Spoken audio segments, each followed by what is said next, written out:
किसी ने बड़े कमाल की बात कही है कि प्रार्थना से परिस्थिति बदले या ना बदले, इंसान का चरित्र अवश्य बदलता है। एक बड़ी छोटी सी कहानी है 11 गांवों की। एक पंचायत में 11 गांव थे और दुर्भाग्य से उन 11 गांवों में पिछले कई सालों से सूखा पड़ रहा था। अकाल जैसी स्थिति हो गई थी। वो जाते थे सरपंच साहब के पास, कहते थे कुछ करवाइए। सरपंच साहब कहते सरकार जितनी मदद कर सकती है कर रही है। लगातार इस बात को लेकर के गाँव वाले परेशान रहते थे कि ऐसा ना हो कि एक दिन हमें ये सारे गाँव खाली करके निकलने पड़े, यहाँ से छोड़ करके जाना पड़े। तो उन्हें किसी ने बताया कि यहाँ से 100 किलोमीटर दूर एक बड़ा प्रसिद्ध सा मंदिर है जहाँ के पुजारी एक हवन करवाते हैं और उस हवन के बाद आपके गांव में वर्षा अवश्य आएगी। तो उन 11 गांवों के कुछ लोग जो थे वो इकट्ठे होकर के पहुंचे। 100 किलोमीटर दूर बस से गए, यात्रा करके वहाँ पहुंचे। तो पुजारी जी से कहा कि हमें हवन करवाना है, हमारे 11 गाँव में बरसात नहीं हो रही है। उन्होंने कहा चिंता मत करो।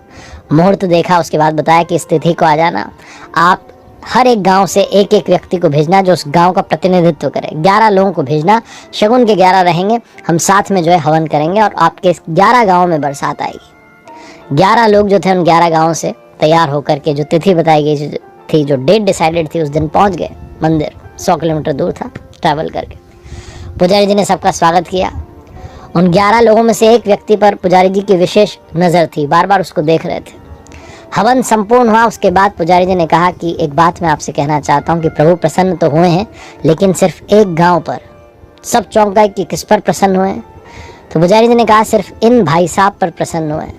वो जो बाकी के 10 थे उन्होंने पूछा कि हमने ऐसा क्या किया, हमने भी जो है बहुत श्रद्धा से हवन किया, हमने भी पूरी जो है भक्ति दिखाई है, पूरे भाव दिखाए। पुजारी जी ने कहा क्योंकि एकमात्र ऐसे व्यक्ति हैं आपके 11 गाँव में से जो छाता लेकर के आए हैं, जिनको इस बात का भरोसा है कि हवन होगा तो बारिश अवश्य आएगी और जब ये गांव में जाएंगे तो बरसात हो रही होगी, कहीं भीग ना जाएं, इसलिए अपने साथ छाता लेकर के आए हैं। इनका हवन सिर्फ भाव और श्रद्धा से नहीं था, बल्कि संपूर्ण श्रद्धा और संपूर्ण भाव यानी कि संपूर्ण विश्वास से था।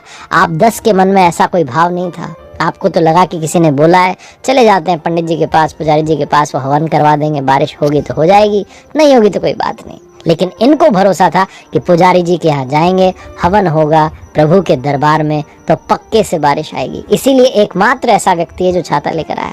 आप देख लेना।